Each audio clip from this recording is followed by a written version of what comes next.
Bossman Show here with Alcorn State Braves head coach Montez Robinson out of SWAC Conference. Coach Robinson, what's good down there in Mississippi, man?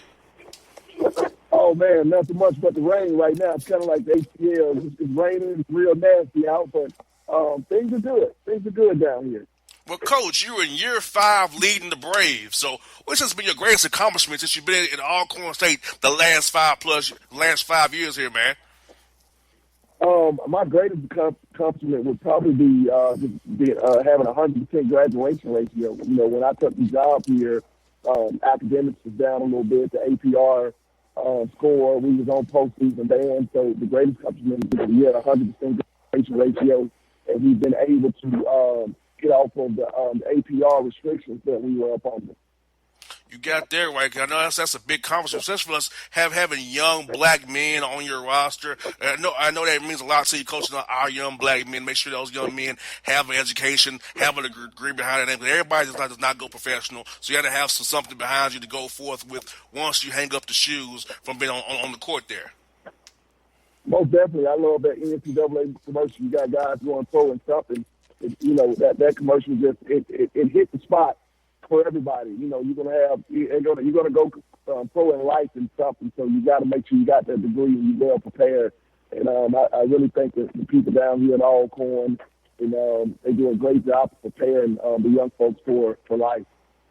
Exactly. Then, Coach, also for you, Coach, being a head coach of HBCU school, I went to Tennessee State University, so I lived the experience of being at HBCU school, so I lived it. So for you coaching young black men and having being like their father figure away from home, how does having that burden upon you make you want to be better every day for those young men, grow yourself every day, try to find ways to develop these men, become husbands, fathers, great men of our society going forward? Well, that's one of the lifelong dreams and goals that you have. That's what you put on this work to do, is to give forward and push forward and give each one teach one. And that's what the Lord wanted us to do. He wanted us to raise people and go out and, like you said, to be great fathers, great husbands, and they go out and hopefully they do the same thing for somebody else. So that's the reward. I look at this game right here and what I'm able to do as a head coach. On the Division I level, just in college period, is just I'm able to bless young men and hopefully give them something so they can go on and give somebody else something. And I look at this as a ministry. You got that right, Coach. And like you said, back you've been a ministry, like you said, Coach, because I feel like this, Coach, if you give a young man an opportunity to get education, they can go very far in life if they want to. And have an opportunity to come to a D1, play D1 basketball, go to University of Alcorn State, get the HBCU experience. It's only going to help these young men as they become black men in this world. Like you said, pass it, pay it for the other young black men come up as well. So they'll get the same principles and knowledge that you gave them. They can keep passing it on. So we'll be a great society going forward of us young African Americans. We can get out of this country and help our people grow and prosper for years to come. Most definitely. I want to bless all. My people, just whoever I come encounter with. If I can be a blessing to help somebody, I want to do that. I truly believe at some point in this world, it's not going to be color. It's not going to be the black, the white, Asian. We all going to be one. Which that's the way the Lord wanted us to be, is just one people.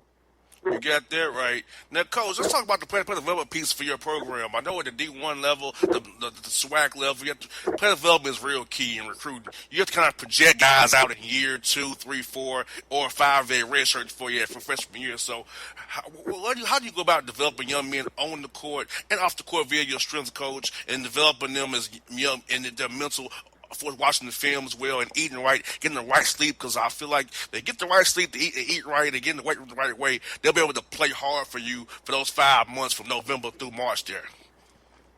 Most definitely. The key is, you gotta evaluate. You gotta properly evaluate kids coming in. You gotta know what young men fit your system, and if you gotta be honest with yourself. Is can you help that guy reach his potential? And one of the things I definitely try to do is be honest with myself. Some guys, they could be projected or potentially could be a really good basketball player, but they just they're not a fit for Alcorn, and they're not a fit for us in our system because we may not have the things that can help us. You got to be aware, and you can't lie to yourself. You can't help everybody. So one of the things I always tell myself and my coaches, we go out and we try to evaluate guys that fits our program, fits our system, fits the things that we can do and what we can do project as far as projecting them out where we can help them at. And we've done a great job to this point. I really think that we've done a great job of going out and finding those diamonds in the rough, as well as guys that are well known. Like you guys are in Atlanta, we've done a great job of recruiting the Southeast area really well. And since I've been here, we've had 3 to 4 kids from Atlanta on our team. Guys from Alabama, Mississippi, Florida, North Carolina. We've really covered those areas. So, because of it's easy to go into a situation where you're going into a GM. Everybody can point out the best player on the court. We got to dig a little bit deeper when you're on the low major level. You got to really look for those kids that, hey, now can I get him to do this other thing pretty good, or is this where he's projected he's going to be? So I always tell people it's a lot harder to recruit on the lower level because you're not finding the best player in the gym night in and night out. That kid probably won't come to you. He's getting recruited a little bit higher. You got there, you right? You got to get out there and work to beat the bushes. You got that right, Coach. You have 3 young men from the Atlanta area on your roster. Corey Tillery from Atlanta, junior guard forward Kobe Wilson from Kennesaw, and also Devon Barber from Hiram, a senior there. So talk about these young men, Coach, and what they mean to your roster right now and what they mean to your program since they've been inside your program. Well, first, as far as Kobe Wilson and Devon Brewer, those are guys that they've been here since they were freshmen. They came in. I always like to recruit a mixture of junior college freshmen and grad transfers. But they've definitely been a foundation of this program. They were here from the year when we went to the championship game and lost to Texas Southern by 3.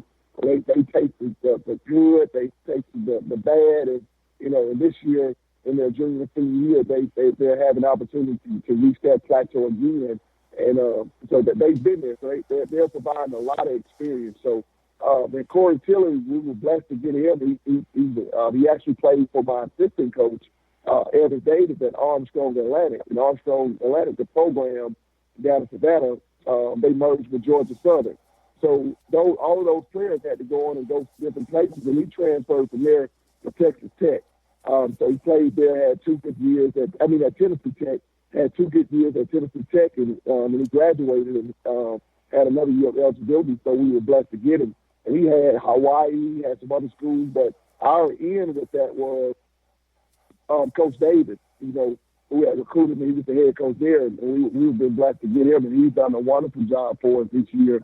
And, I always think, if I can get a grad transfer, I have an older veteran guy that's been somewhere else that can come in and bring that experience from another place that brings us ours, and we merge them all together and make something great out of it.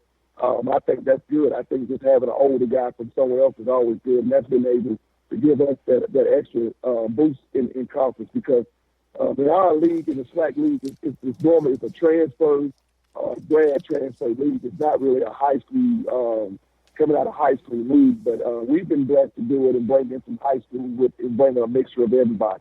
So those guys, man, they're very important. They've been a blessing. They've helped us set the foundation in recruiting to this point because, we just signed a kid at Campbell High School, Myson Lowe, who's first team all region, potentially going to be first team all state in the state in Georgia. And he's doing really well. So we're excited about getting him. And we have some other guys that we recruit. They haven't signed yet, so I can't mention their names in the state of Georgia. So we've done well in the state of Georgia. I see it's a report. Like I said, it's an I-20 trip over here anyway for you guys. So it's very within range for guys who want to get away from home, but not be too far away. Is let's go to Alabama onto I-20 and come down into where you guys are at. So I feel like it's a good spot for you guys, and a lot of young men here in Georgia and Atlanta area specifically who can play ball really well because high school ball here, coach, is very good. It's very structured. The AAU program is very structured, and so guys get better here in Georgia and can contribute as freshmen or sophomores go to junior college, contribute to his junior college guy as well. Most definitely. Georgia is one of the, a lot of folks think it's a football state, but it's a really good basketball state. And like you said, they have great high school programs there where, the coaches are really putting forth the effort in the mornings, early morning practices. They bring guys when they can't work with the guys. They're bringing in other guys that can work with their players. The AAU programs are really, really good.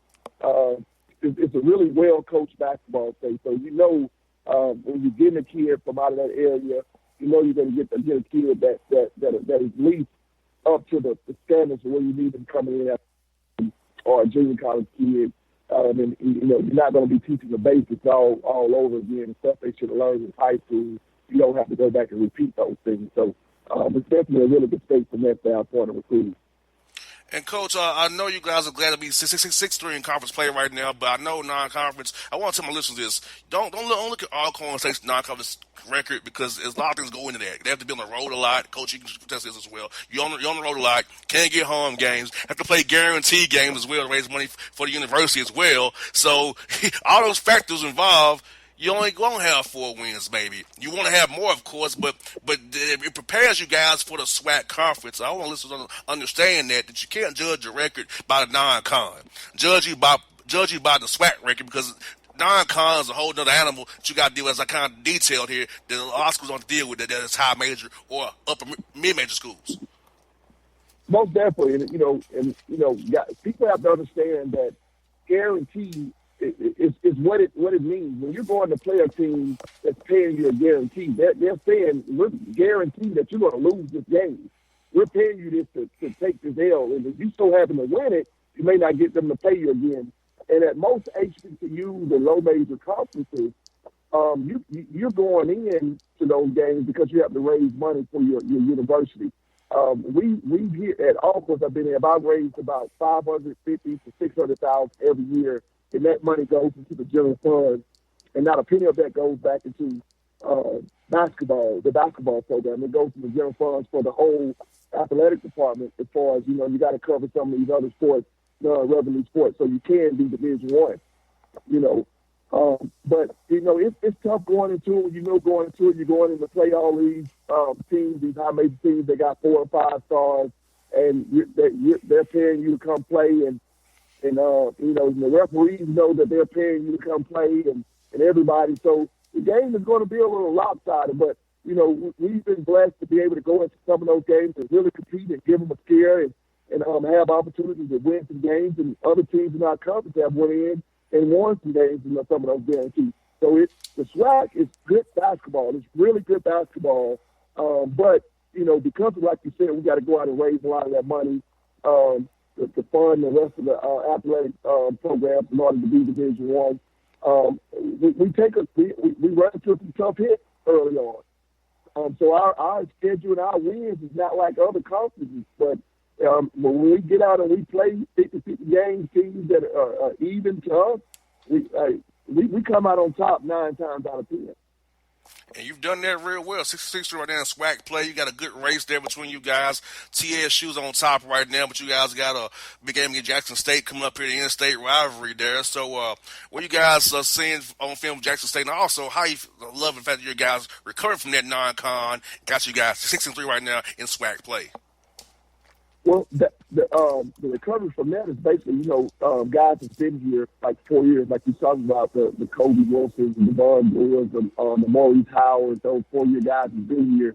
They understand, what we're playing for. So they do a great job. That senior leadership, they've done a great job of preparing other guys who's not quite used to it. Hey guys, we're going to come in here. We're going to compete to win a game. But if we don't win, it's all about competing and being competitive because it's going to prepare us for SWAC play. To answer your other question is with Jackson State, it's going to be a tough game. That's our in-state rival. They came into our place and they beat our butts, and we got some payback to give to them. But we got to make sure we're taking away Rollins and, defending that mid-post there. He's a pretty good face-up mid-post guy, not necessarily a post player, but he gave us 27 at our place. And he forced us to have to do some different stuff defensively and double him where they were able to kick it out and left a couple open shooters wide open. So we got to do a better job of initially just taking him out of his game and not allowing those guys that can shoot the ball and spot up and make a couple shots. But the guys have been focused. You know, we've had this since we lost that game. It's been one of the things that's been checked on our calendar, knowing that, you know, it's a survival game, it's a payback game, and we're going in that thing to compete and make sure we continue putting ourselves in the runners to win a regular season championship. That's what I got for you, Coach, is this. Who has been some coaching individuals who really has helped you in your coaching career or grow as a person and as a coach in this business? Most of it, it's been several. One of the guys that really got me into wanting to be a coach would be my high school coach, Billy Davis. He actually coached at Meadow Creek for about 15 years. He coached me in Alabama, but he moved over and coached at Meadow Creek. He had some really good talent over at Meadow Creek High School in Gwinnett. And I would say, you know, pretty much all the guys that I've worked for is Alan Sharp, who I worked for at True McConnell up in Cleveland, Georgia. Tony Ingram, who I worked for at Kennesaw, who won the Division II National Championship at Kennesaw. We had some great years at Kennesaw State when we were there. You know, I would say one of my best friends, Gazelle Craig, who I worked for down at Bethune-Cookman. And, you know, there's some other guys in here that I looked up to as mentors: Nolan Richardson, Mike Anderson, Coach Leonard Hamilton. There's a lot of those guys that were legends in the game who were black figures for a young black man like myself, who I could look up to and want to strive to be like those guys one day. All of those guys, they definitely laid the foundation within me. And, you know, but one of the guys that really just played a big part in my coaching style and developing my craft would be Tony Ingram. He did a great job, and that's the head coach at Kennesaw State. You know, he always used to tell all of us when we were assistants, you know, you're going to learn a lot from him. You're going to learn what to do and what not to do. It's up to you on how you shape it when you get your own program. And, you know, I really took that in, and, you know, and you got to find your way. You can't be like anybody else. You got to be your own coach because you only can be the best you. You know, so he really instilled that in all of the assistants when we were there. And I used that from this point on. Just, you know, I got to find myself, find my craft, and become the best me I can be. I hear that, Coach Robinson. Coach, thank you for your time this evening. Hope to do it again real soon. Best luck to you against Jackson State this weekend. Hope to talk to you again in March, man, when you win the SWAT tournament in Birmingham there, man. Hey, I appreciated it. Thanks for putting that out there out there for that blessing. I really appreciate it. And that's what we shoot for. And thanks for having me on your show. Anytime, Coach. Look forward to doing it again with you real soon, man. Thank you. Anytime you want me, I'll be there. All right. Thanks, Coach, so much. All righty. That's Montez Robinson on the Bossman Show. It's maybe the night that my dreams might let me know all the stars are closer, all the stars are closer. Tell me what you gonna do to me. Confrontation ain't nothing new to me. You could bring a bullet, bring a sword, bring a morgue, but you can't bring the truth to me. Alexa, play Kendrick Lamar and SZA. Okay. Maybe the night that my dreams might let me know all the stars are closer. With Amazon Music, a voice is all you need. Get tens of millions of songs. Download the Amazon Music app today. Folks, back on the Bossman Show, we're here with Mike Brennan, the American Eagles head coach out of D.C., Patriot League coach. Brennan, how are things with you guys up there today in D.C., man? We just had a really good win at Navy last night. So the league is real competitive. Seems like everybody's tied for second right now almost. But, yeah, doing well and having a good year, having a good league season so far. Coach, you're in the middle of year 7 leading the Eagles, Coach. What would you say has been your greatest accomplishment in your 7 years so far here at American so far? I mean, we had a chance to go to the NCAA tournament one year, which was great, winning the Patriot League championship, but just dealing with all the young men that I get to deal with on a daily basis. I mean, we get great kids, great students, great players, but most importantly, great kids from great families. So it's fun to go to work every day and coach with these kind of kids up here. And coach, being a place going into your 7th year, you got to have an alignment from your president, your AD, and along with you and your staff. So, how important is that alignment that you have an American to support your program, help these young men, help the program on and off the court as well? Yeah, well, I mean, it takes a while to get everything in order, So, you need all that type of support. So, our athletic director, Dr. Billy Walker, has been here since I've been here. And, he's just nothing but supportive. We get tremendous support from, President Sylvia Burwell. So when it's, when you're getting the support from the president and the AD, it definitely has a trickle-down effect. But, yeah, it's a great school. It's a great place. I mean, we have great resources. The kids take advantage of it, and they do well on and off the court. And coach, talk about player development, coach. I know it's really big in the mid-major basketball. It's really developing young men. You kind of project guys out when you recruit them as well. So talk about how you guys go about developing young men on and off the court in the spring, summer, and fall, right before things get going in November. Yeah, well, having a great staff is key. We got a couple guys. Scott Creeman, Matt Wolf, Eddie Jackson, and Sam Raditi are on staff. Matt and Scotty both played college basketball at the mid-major level. So, you recruit kids not for, necessarily what they are. There is an element of, you see things that you do like and you like what they are, but it's more so what you think they can become. So hopefully they're with you for 4 years, and, you want them to develop in the players and, become something different than they are as freshmen. So, that's why in our league, it's usually the teams that have seniors that are starting and playing major minutes that do the best and usually dominate the league. That's been true, since I've been here, so, all my 7 years. And what's also a key factor, coach, is strength conditioning coach, getting the guys to eat well, sleep well, and also get them stronger and prevent them from getting hurt, because all those go into preventing injuries as well, that strength conditioning coach. Yeah, absolutely. Our guys, make great strides. Not only in the spring and the summer and the fall, but throughout the year. It's important, like you said, to remain healthy and to continue to, whatever strength gains they made or whatever weight gains they made to keep those on, which is not easy when you're practicing every day and you're playing twice a week in league games. It takes a lot out of you. And Sean Foster, our strength and conditioning coach, he's been here with us for 7 years. So we've had, a group that has been together the entire time we've been here. So that's had a tremendous impact on the growth of the program. And coach, also, what you been right here in D.C., it's recruiting in the DMV area, all the talent right in your backyard, to bring in young men who wants the opportunity to go to a great university, great education, play for a coach like yourself. It has to be very appealing to you as a coach, and knowing the further ground for recruiting that you guys pretty much set in every day. Yeah, no, it's a terrific basketball up here, terrific leagues. But to be honest, the biggest attraction, we can go all over the place and attract people to D.C., so, we got guys on our roster from Florida, from, California, from Michigan, from, a lot of times from different countries all over the world.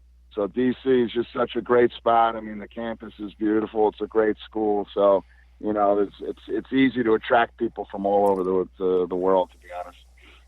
And, Coach, I know you didn't get many wins as you won in non-conference play, but for my listeners who should know this, you guys can play a lot on the road. You don't get many home games. You have to play those guarantee games, raise money for the university. So those factors involved. Getting 4 wins may not be as many as you want to have, but you have to play because it's part of the kind of the deal you have to deal with when you're lower mid-major schools like you guys are. So recovering from that, now getting 7 wins in conference, has to make you feel good about the resolve of your team, knowing it was tough non-con, but now you're in Petro League play. You guys have got your act together now. You're 7-4 right now. Yeah. Our guys understand that. We call it the preseason. The first 11 games are essentially just preparation for league play. In mid-major, in our type of conference, it's all about winning your conference, and that's what you're preparing for.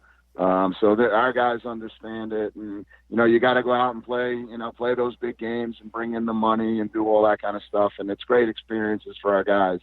But I give them credit for they always stick together and they understand what our focus is, and that's league play. And it starts, we've had our senior point guard leader, Saeed Nelson, and he understands that, and he's done just an unbelievable job of leading this group this year. And what was the key to victory over Navy last night there, Coach? You played Navy. You got to win over those guys. So what was the key to that victory? Just sharing the ball. Navy's tough. They play this zone that's, they're good at it, and they get you out of your comfort zone. And, just playing a weekday game where, guys are in class and going to, taking tests and, doing schoolwork and that type of stuff all day long. And then you have to, hop on a bus and go over there to play a tough Navy team who's also having an excellent year. Midweek is not easy, So, again, our guys have been, terrific all year and just staying focused, playing hard, understanding, what we're there for, executing on both ends of the court. So, every game in our league comes down to just a handful of possessions. They're hard-fought games. They're well-played games. And our guys understand that you just got to bring a consistent effort every night. You got Navy coming up here as well. So what's something on film from those guys so far? They're up at the stadiums up there pretty well as well, or Army rather. What's on film from Army as you get ready for those guys this weekend? Yeah, well, they're a tough team, and like I mentioned before, it's a league where seniors dominate, and they have their starting point guard and their starting center. Two of the better players in the league. Tommy Funk, I think, was named the National Player of the Week just this past week. He's having a terrific year, and they execute. They play, they play really well together. They move the ball. They get up and down the court.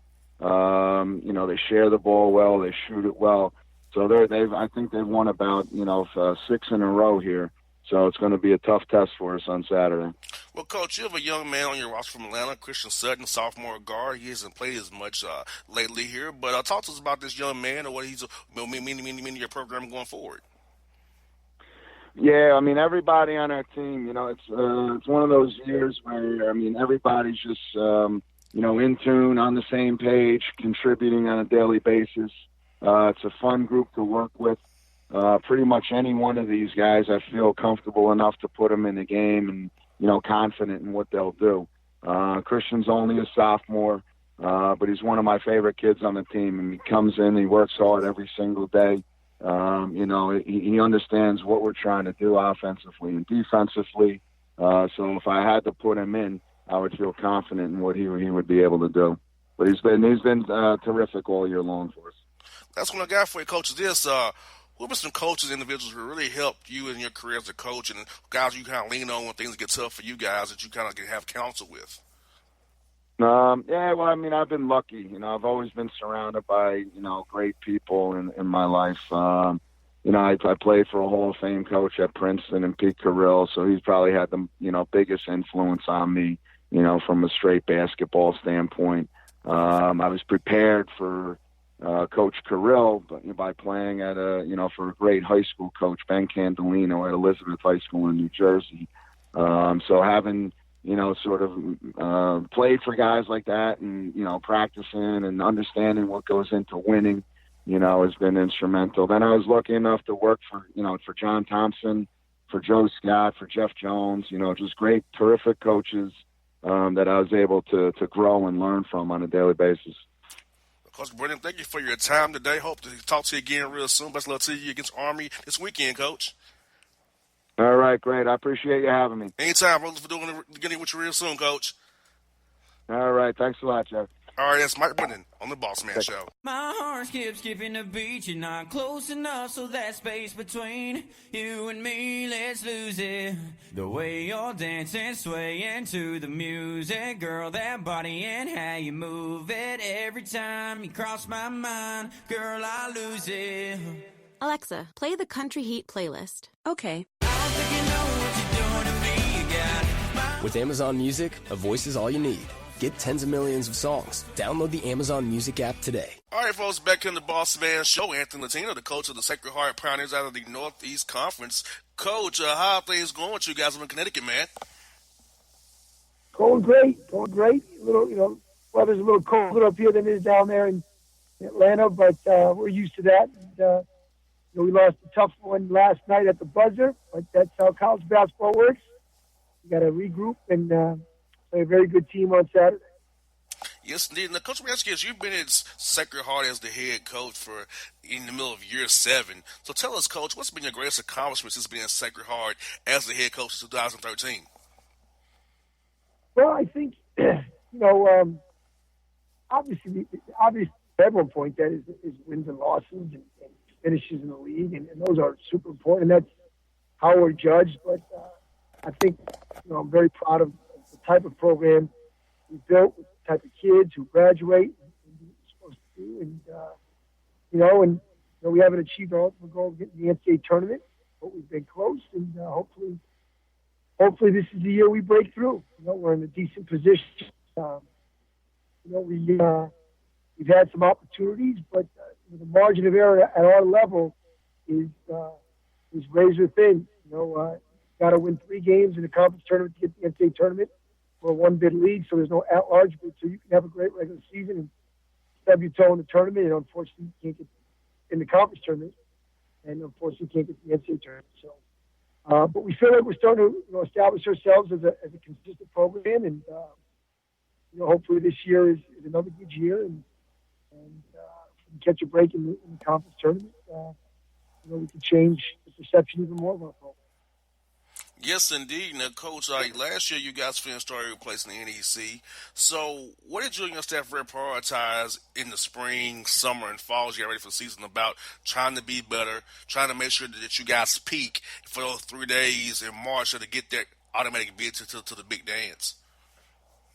Well, we were a young team last year, so we basically had like 90% of our scoring back. So it wasn't a situation where we're integrating a lot of new players. We brought in basically one freshman who sees minutes. So it was more about just getting closer as a team and guys getting better. I think at our level, but at any level of college basketball, but certainly our level of Division I, it's about player development and guys getting better. And if you can do that, if you recruit the right kids and you can do that, you have a chance.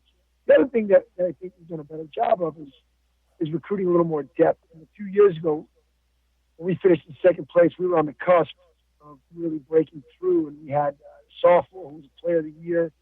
We had a freshman who was on the rookie team, probably the best young backcourt in the league. And one of the phenomenons that's happening, certainly at our level, is players transferring up. We lost a player of the year by the name of Kane Broom, who transferred to Cincinnati, who had a very good career there. And then following year, we lost Quincy McKnight. He's actually starting to pick up for Seton Hall right now.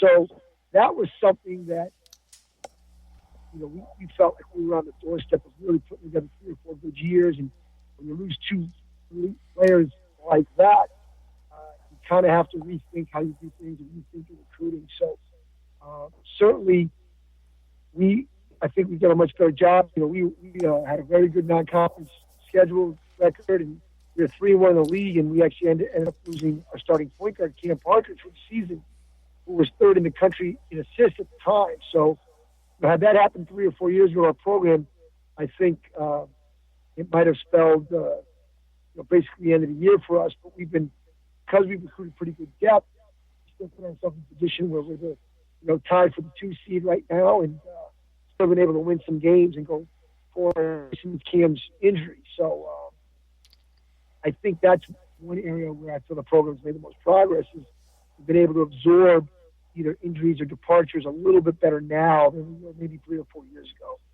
when we lost those 2 guys who were special players.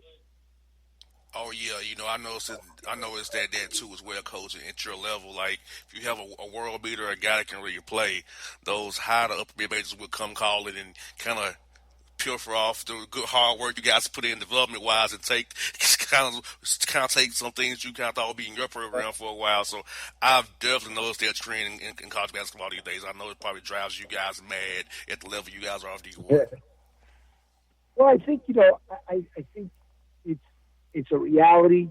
It's it's hard to knock young kids who who've had a lot of success, who want to have try some different challenge. So I don't even shy away from it anymore. It's like, hey, come here. We're going to try to develop you and be the best player you can be. And we think that you stay here 20 years, you're going to have a lot of success and really develop, and we can prepare you. But if you feel it's early, you feel like you're ready for a different challenge earlier, we'll support you as well. Like our job and our goal is to help our guys achieve all their goals and dreams, and if that means making a move, certainly we'll support it. And, we fine, thank you. In terms of putting a little more depth in each position and kind of going with that route, but it's something I think you don't want to happen, but you have to be prepared for it and embrace it.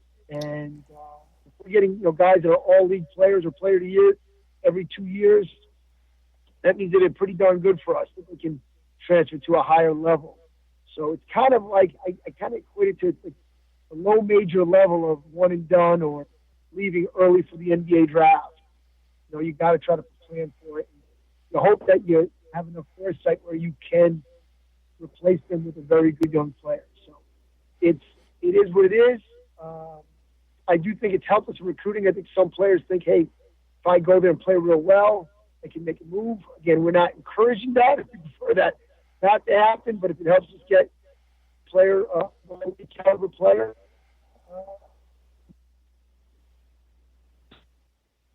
I lose you, Joe? Oh, no, you still here, Coach. Hello? I was making sure. I'll make sure you're still here, Coach. Yeah, you're still here. You're still good, man.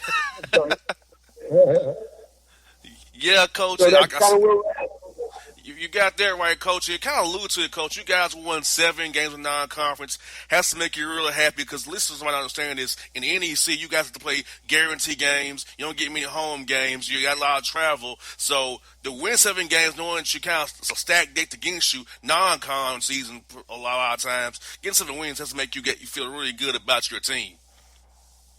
No question, because we play 3 to 4 guarantee games. And we've been fortunate. We've won a few of them, but we lost a heck of a lot more than we've won. In my 7 years, I think we played about 28, 29, and we're 2 and 28. So that's 26 games under 500. So it's a our level because we have 3 or 4 built-in losses. Where at the high major level, we probably have 6 or 7 built-in wins. And I always tell people, the average fan, to win 20 games at the low major level is like winning 30 at the high major level, because we went 7-6 in our league, but we lost to UConn, Providence, and Texas, Florida. So we were really 7-3 against teams our level. You know what I mean? So, and that's 21-9 over 30 games. So it's one of those things that is a reality of it. And I'm very fortunate. I work for great people at a great institution that understand that. There's you play the guarantee games for companies. Obviously, you want your schedule to be appealing with some big names, but also it's a financial thing. There's money involved. There's a ton of money involved for a program like ours that helps us operate at a level where we can create. And so, but from a wins and losses perspective, you got to try to manage that a little bit. And if we can be over 500 in non-league play, that's a really good. That's a win for us. So we were able to do that, and with that, we lost a couple heartbreaking games too. So we could have been 8-5, 9-4, and it was a springboard to our league. And now, we're in a good position to get a high seed in our league. And despite all that, Coach, you guys bounced back really well. 7-4 in conference play, despite last night's loss. So you guys make you feel good. Like you guys in the hunt there. You got Mary Mack up top, Robert Morris, who you played on Saturday as well. Who you got coming up here really soon for you guys. So it's like you guys have an opportunity to still compete for that NEC regular season title. At least clinch the NIT berth, and hopefully you get that big dance berth in March there. No question. And with our league, one of the things that our league does that I like a lot is, and a lot of leagues our level do this, but I think it's the best thing to do, is we reward the highest seed with home games. So if you're a top 4 seed, quarterfinals is at your place. If you're the 1 seed, you're playing 3 home games to get to the NCAA tournament. which I like because it rewards the regular season. Because obviously getting to the NCAA tournament is the ultimate goal for teams our level. But the regular season has to matter. And by giving our top seed all home games is a major advantage that I think is worth it.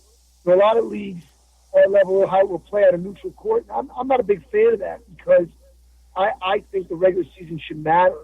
And obviously you get the regular season champ gets an automatic bid to the NIT, which is tremendous. It's something to fall back on. But I like that, and that's why these regular season games matter so much because, you know, if you're a 1 or 2 seed, there's a high likelihood you're going to. If you're a 2 seed, you're playing at least 2 home games, and if you're a 1, you're guaranteed 3 home games if you win. So that's a major advantage in college basketball. Home court advantage in college basketball is probably the biggest home court advantage in all of sports if you look at win percentage wise. So when you get a chance to get all home games, it really rewards the team that had the best regular season, which I think is a good thing for teams our level. So we got it. We got 7 to go. We got 4 of them at home, and hopefully we can win our fair share and put ourselves in position to get a high seed and get some home games in the conference tournament. Well, speaking of home, Coach, you have a young man on your roster from right here home for us, Alex Watson from Atlanta. Talk about what he's meant to your program and what you see him doing for you guys in his next 7 games with you, of course, and next year as well. Yeah, Alex is a junior for us. He's a great kid. He's a great culture kid in terms of his work ethic and the type of person he is. He's been a little up and down in his play, but he's somebody that does all the things the right way. Been a good veteran presence for us this year. A lot of young guys, and he's a consummate team guy. Accepts his role. Some games he plays a ton, some games not so much. But you know, guys like Alex are very underappreciated for people outside of the program because they only see stats and minutes and this and that. But when you have guys that accept roles and are team guys and team first guys, you need players like that to succeed. And he's done that. And so I have the utmost respect for Alex and how he handles himself and his professionalism. And he's an A-plus kid, comes from a great family. And, you know, if we do the NCAA tournament, he will be a big part of it in a lot of ways. But we really appreciate that. We try to make sure that players like Alex understand their value. And I believe that. I think players can have, obviously, the easiest way to help a team is score a lot of points and produce a lot of stats, but there's a lot of other ways to bring value to a program. And Alex has embraced that. And we're really appreciative of that. And I respect that a ton on him. You got that right, Coach. You know, young men should set their roles and understand that being a glue guy is important as well because the guy who does dirty work, who gives energy effort every night, get those loose balls, 50 balls that you want to get, you know, call deflection here or there, can help winning. All that affects winning. If more young men understood, they accept their roles, know that they have a big piece of that, of one small piece of the pie, a lot of teams would be so much more cohesive and better if young men understood that the way you and I do, Coach. Oh, there's no question. And that's one of the things I try to do, and I don't know if I always succeed, but I always try to tell guys like Alex or players with that role is, hey, you know, really praise when they do those things, really make sure that the rest of the team understands that because the reality is, too, is you're always, no matter what, after your career is over as a player, you're always going to be part of some team, whether it's, you know, your job and you work with production and things like that. And the guys that can accept roles and be the best at their role, they're going to be much more valuable to whatever company or organization they work for. And people like that, they'll always have a job, you know what I mean? Because everybody wants to be the star, and everybody wants to be the best player, but there's only a few of those people. But everybody needs people that are going to accept things and for, you know, a show like yours to run and all those things and for a team to be successful, a company to be successful. So I really try to really emphasize that to our guys. It's like, hey, if you can figure out how to be a good team member, man, you will always be someone that people want. It'll always be valuable to your next step, whether it's a work, whether it's being part of a family, and really doing that kind of thing. So, you know, it's great to see him do that, and I think it's coach's job to make sure that kids understand that and value that, because, we live in a time where everybody wants instant gratification. Everybody wants instant. Not how the world works. And the more you can, obviously you always want to improve your situation and your role, but in the meantime, be the best at your role that you can be. And that's how you will improve your role. Is be the best. I always tell, we have managers, student managers all the time, and want to get into coaching. I said, hey, the best way for you to get into coaching, be the best manager you can be. Don't try to be a coach. Be the best manager you can be. Crush that job. And then when it's time for you to move on to coaching and someone asks me to do that thing, I'm like, this guy will do anything to help your program. And then you take on more responsibility and go with that. So really try to emphasize that. And I think that sometimes that gets lost in what we're doing here, how we're trying to prepare these guys for life after basketball, because these are guys become pros. I mean, hey, you graduated 22, 23 years old. You're a 10-year pro. You're 33 when you're done. Now what? 33 is a man. 33, you got a lot of living to do. So you got to figure out for the next, hopefully 40 or 50 years, how you're going to be a productive human being, and how you're going to, what is your purpose and what's your role. So try to do that. That gets lost a lot in what we do because there's so much money at stake and we're judged by wins and losses. But, I hope our players understand that, and I hope I communicate that to them well. And hopefully we prepare these guys for more than just winning a game here and there. Well, Coach, that motivational word you just gave our listeners is very great, Coach. I hope a lot of people here in Atlanta hear that and understand that, and hope they will take those words you just gave to heart and use them in their lives as well, Coach. And, Coach, I thank you for your time. I know it's snowing up in Connecticut today. You still came on the show today. Hope to talk to you again real soon, Coach. I enjoyed the conversation. We'll have to do this again real soon, Coach. I really enjoyed this. Thank you. I appreciate you having me. Have a great day. You too, Coach. Thank you. Bye now. It's Anthony Latina on the Bossman Show. All right, folks, back here on the Bossman Show here at Brian Kennedy, coach of the NJIT Highlanders out of Newark, New Jersey. Coach, how things with you guys, man? Things are going well, JR. Appreciate you having me on the show and look forward to speaking to you. Yes, indeed. Well, Coach, you're now in the middle of year 4, leading the Highlanders as the head man. So talk to us about this, Coach. What has been your greatest accomplishments for you and your program since you took over as the head man of the NJIT? We're coming off a year last year where we had 22 wins, the most wins in school history, and making it to the CIT semifinals again. And coming off a really strong year, we graduated a couple players that have gone on to do some great things, in Abdul Lewis and Mohammed Ben-Dari and DeAndre Wilson, Don Greer. All graduated last year and are doing really well in after basketball life as we speak. So, after graduating, a senior laden group, we do have some experience back, but the core of our team is still a very young team in 9 freshmen and sophomores. And I know that makes you kind of excited as a coach because that play development piece that you do in the spring, the summer, and early fall before things get going in November is very, very key. So what did you guys really focus on with your young men about getting them ready to take on bigger roles this year, losing those at leadership that you guys lost last year? Yeah, our backcourt has a lot of experience and a lot of playing time under the belt in Zach Cooks and Shaquan Gibbs. Front court did not have that much. So it's a great opportunity for the kids. They see the opportunity to play in front of them and to push them to work. But the biggest thing is developing them as young men on and off the court.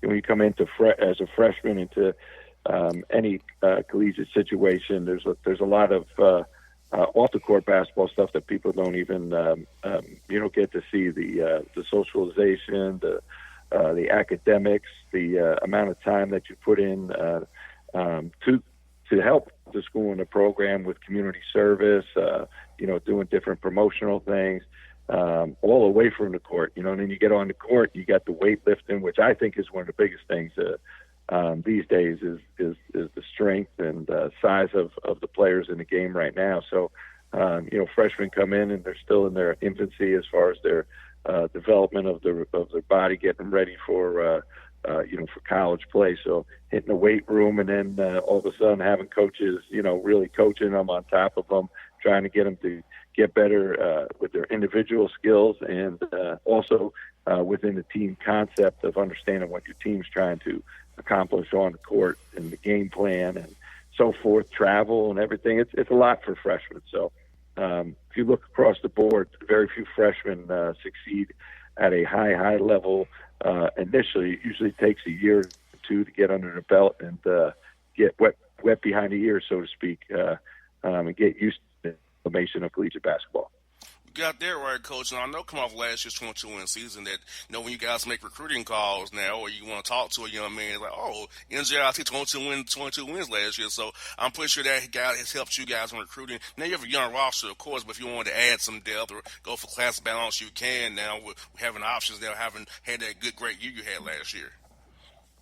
No doubt. It definitely helps. We've built a new $110 million facility here called our Wellness and Education Center, which also helps, gives us state-of-the-art facilities, as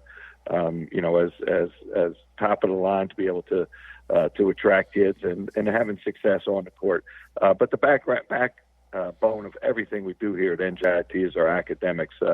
It's a top 100 world university. It's one of the premier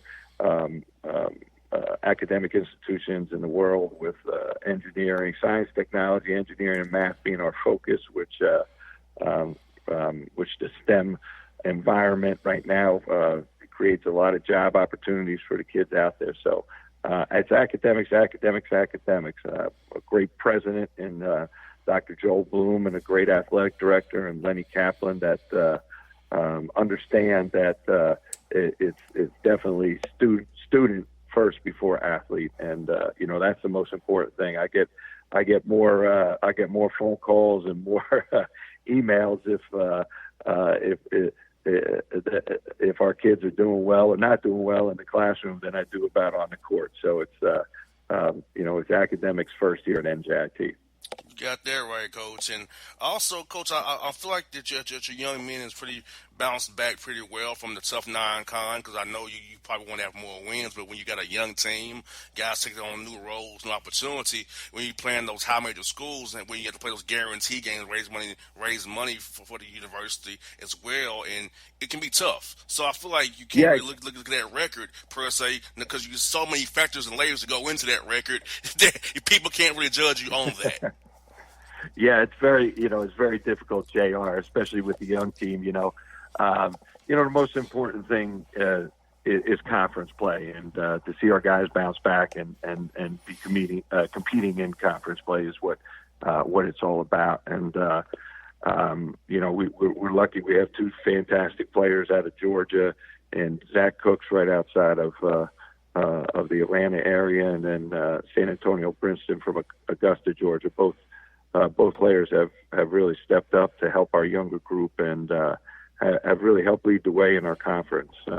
You mentioned the North Florida game down at North Florida. San Antonio had one, just a fantastic college game with 37 points, 8 rebounds, 5 assists. Those are numbers that very few put up during the course of their career. And Zach Cooks has just been a dynamo for us the last 2 years.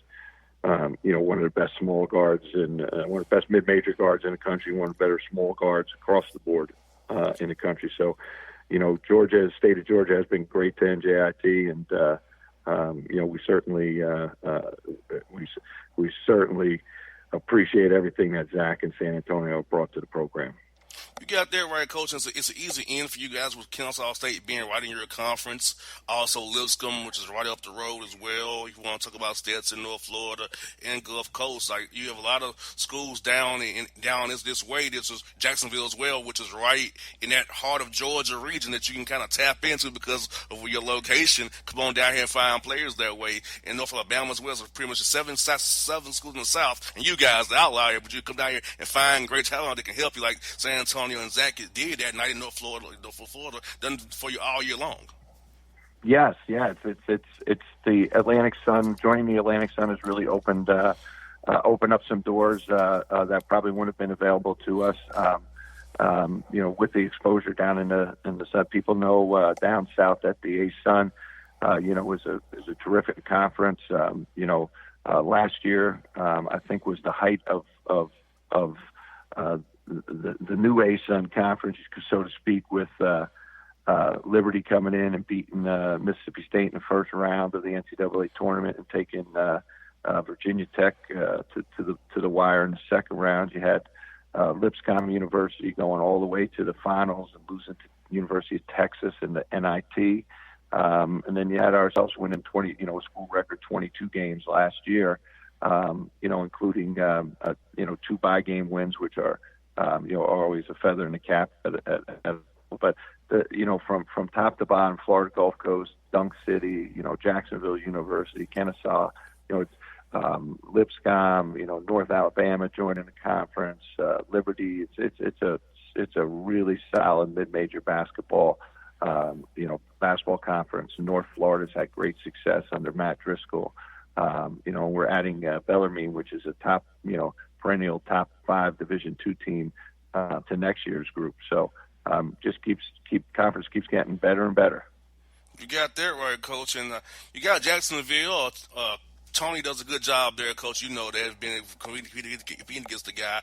Talk about what you see on film from Jacksonville as you get ready to play those guys here tomorrow. Yeah, Jacksonville's a great matchup for us. Tony and I, it seems like every game comes down to the wire. In our past meetings, down there this year, we didn't. It wasn't as close as a game. I don't feel as a coach that my team played that great down there. The emergence of David Bell as a big man in our league is I think is the forefront of Jacksonville's success. We have to do a good job of stopping David Bell and the other players. Barnes had a really good game against us, had 25 points. So we have to really lock in defensively. We didn't shoot the ball that well down there, but it always starts with us with defense and rebounding. We have to do a good job of stopping Bell and Barnes, who had they have 43 of their 68 points, so 63% of their points came from those two guys. We have to do a much better job on those two players from Jacksonville as we head into tomorrow's game. Coach, that's what I got for you, coaches. Who have been some coaches and who really helped you in your career as a head coach, and who you kind of lean on for counsel, friends of the business, who you know you can trust? If you need some, they have your back. In this business, you meet a lot of people and a lot of friends. My mentor, who has really helped me, I have a couple, but Coach Bob Hurley from St. Anthony's High School in Jersey City has been a great mentor to myself and helping prepare me and get me ready to be a head coach. I have my Uncle Patrick, who was the head coach at Florida State. DePaul University is a great sounding board for me, as well as my two college coaches, and Pete Carrill and Wayne Zook. I was blessed to have my high school coach come down to our Florida Gulf Coast game, Ed Wizolinsky, and Vinny Cox, who are both New Jersey Hall of Fame high school coaches. So, I know I just gave you a bunch of names, but Coach Hurley certainly has been one that has really helped me push me along in my career.